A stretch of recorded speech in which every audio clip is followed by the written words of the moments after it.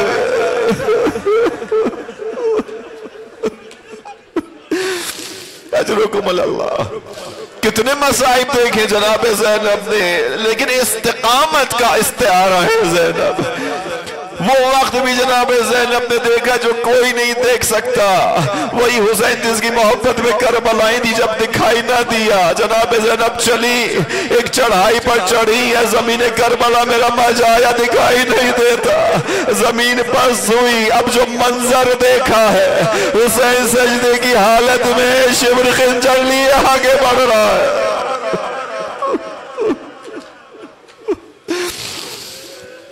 یہ منظر بھی جناب زینب نے دیکھا، مگر زینب ٹوٹی نہیں، زینب میں شکست نہ آئی، استقامت ہے۔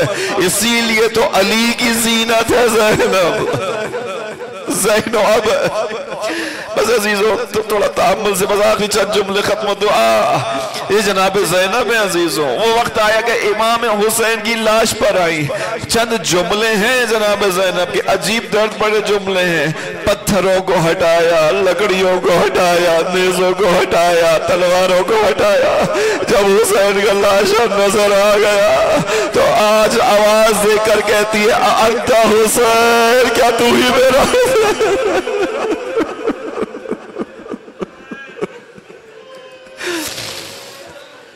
تو ایسا نہ تھا میرے بھائی۔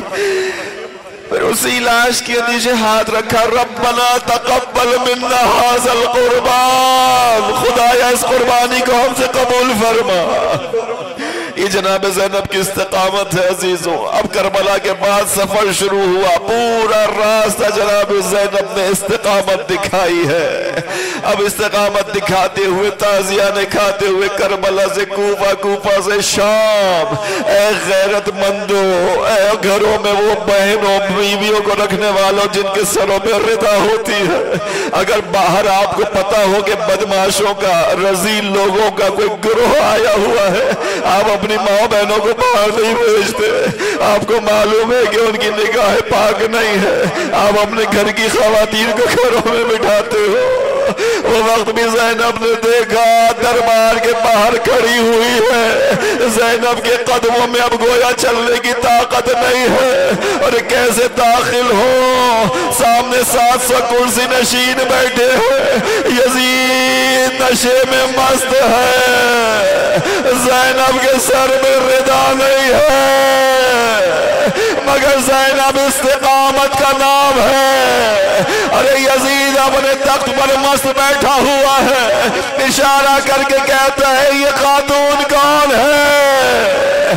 ارے کہنے والا کہتا ہے یہ زینب ہے، علی کی بیٹی۔ اسی اسنا میں ایک لعین اٹھتا ہے، چھوٹی سی بچی کے پاس آگے جا کر یزید سے کہتا ہے اے یزید یہ بچی مجھے کنیزی میں دے دے۔ بچی طرف جاتی ہے، پھوپھی اماں ارے تماشے کھا لیے، تازیانے کھا لیے، ننگے پاؤں چل لیے، اب کیا کنیزی میں بھی جائیں گے؟ اجرکم اللہ۔ ارے زینب ڈٹ گئی، ہاں سر پر ردا نہیں ہے، ہاتھوں میں رسن بندھی ہے، مگر علی کی بیٹی ہے، عباس کی بہن ہے، ارے مجال ہے جو ہم میں سے کسی کو کنیز بنا سکے۔ بس اجرکم اللہ، بس اجرکم اللہ۔ انہی روتی ہوئی آنکھوں میں زمانے کے امام کے ظہور کو مانگ لو مومنو، زینب کے دردوں کو یاد کرتے ہوئے زمانے کے امام کو مانگ لو۔ بس آخری چند جملے، جناب زینب نے ہر جگہ استقامت دکھائی، مگر ایک ایسا وقت آیا جب رہائی کا وقت آیا تھا نا۔ بس عزیزو اب یہ کہا گیا، جناب زینب سے سید سجاد نے پوچھا، ماں جناب سید سجاد نے کہا پھوپھی اماں رہائی کا وقت آ گیا، چلنے کے لیے کیا حکم ہے؟ جناب زینب نے کہا بیٹا پہلے ہم مجلس کریں گے، پہلے ایک گھر الگ سے لو، ہم نے اپنے ماں غریبوں کا ماتم نہیں کیا۔ خلاصہ عزیزو مجلس کے لیے گھر مہیا کیا گیا، سر آنا شروع ہوئے، اور ایک ایک کر کے سر آگے آتا جاتا ہے، بی بی آگے بڑھ کے سروں کو لیتی جاتی ہے۔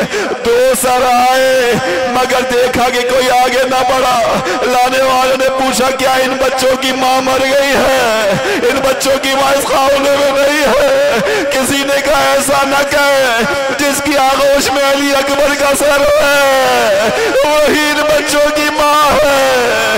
اور زینب نے اتنا تحمل دکھایا، استقامت دکھائی، بس وہ وقت آیا رہا ہو کے مدینہ پہنچی۔ اب جو عبداللہ کے گھر میں گئی، دروازہ کھولا، اپنے بچوں کا حجرہ نظر آیا، اب ماں ہے، ممتا بیدار ہوئی،